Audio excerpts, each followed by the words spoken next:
Mahasiswa baru itu seleksi nasional bersama dan seleksi mandiri. Seperti kita ketahui bersama bahwa sistem seleksi untuk masuk perguruan tinggi negeri itu ada 3, yaitu melalui jalur prestasi yang namanya itu adalah SNBP.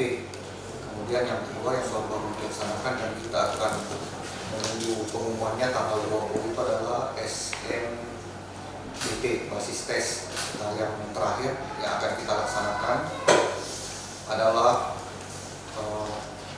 SM, jadi seleksi mandiri untuk masuk di Universitas Tadulako. Nah, dari ketiga tes tersebut, 2 itu dilaksanakan secara nasional dan seleksi mandiri dilaksanakan oleh universitas negeri yang ingin melakukan penerimaan melalui jalur mandiri. Kemudian jenis tes yang akan dilakukan tentu kami sebelumnya itu dilakukan dengan masih paper based.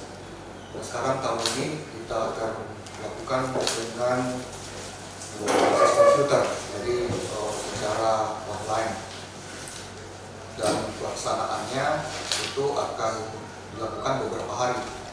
Nah, untuk registrasi atau pendaftaran untuk mengikuti jalur mandiri ini akan dibuka tanggal 17 Juni 2023 jam 15, dan bisa kita laksanakan sesuai dengan aturan yang berlaku.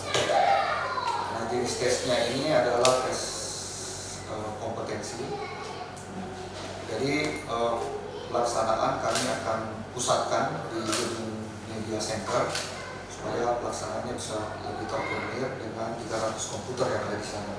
Jadi tidak disebar lagi di beberapa fakultas, jadi dipusatkan di media center sehingga lebih efektif dalam pelaksanaan.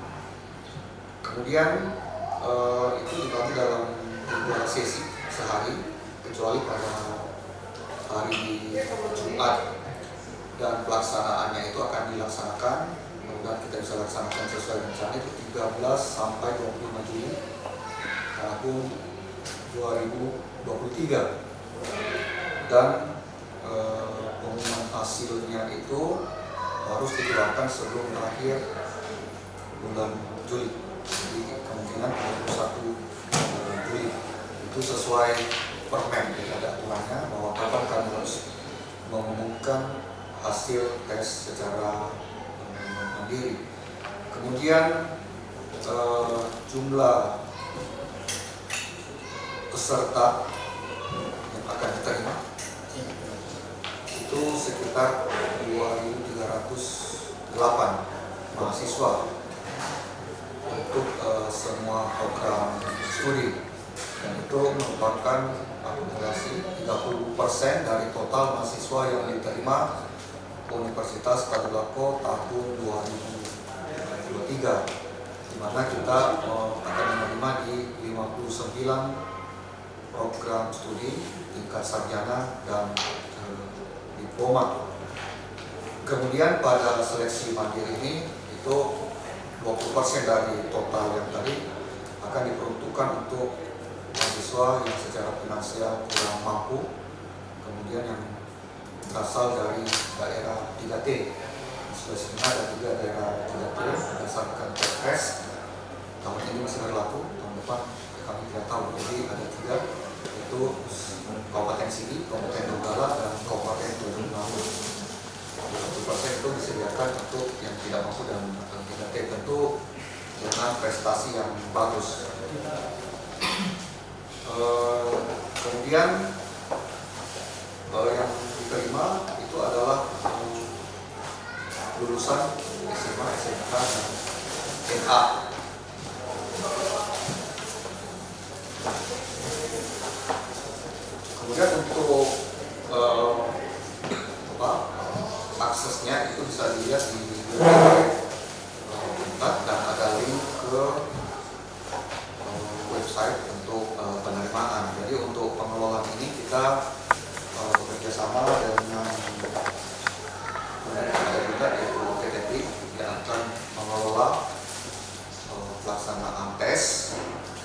kemudian ada juga koordinator pelaksana itu yang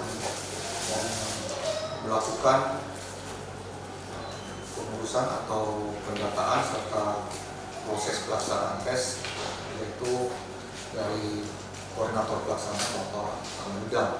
Itu model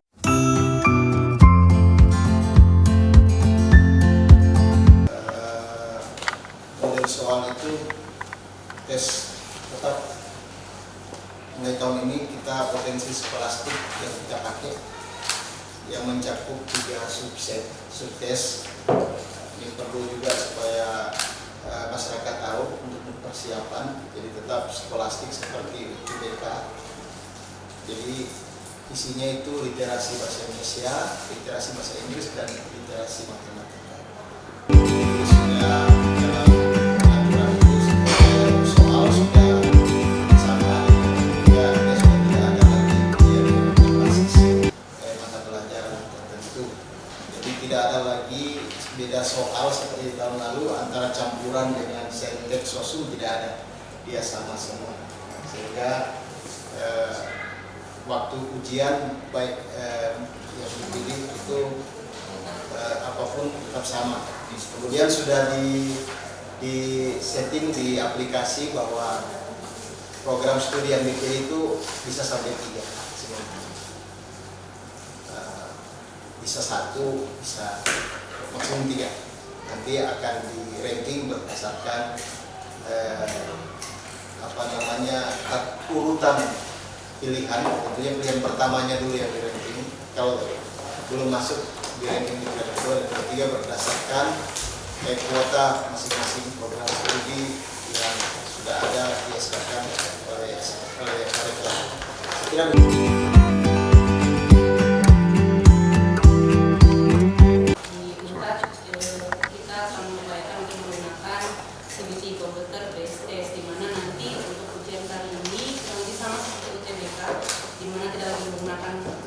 jadi sifatnya ada paperless. Kemudian untuk soal-soalnya itu nanti sifatnya akan di-random by system, sehingga peluang untuk kesamaan soal tidak terjadi.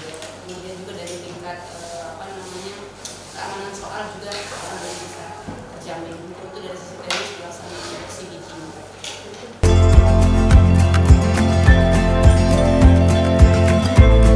Itu akan menerapkan sumbangan institusi dan misalnya akan diumumkan kemudian, tapi sumbangan ini tidak menjadi persyaratan kelulusan bagi mahasiswa.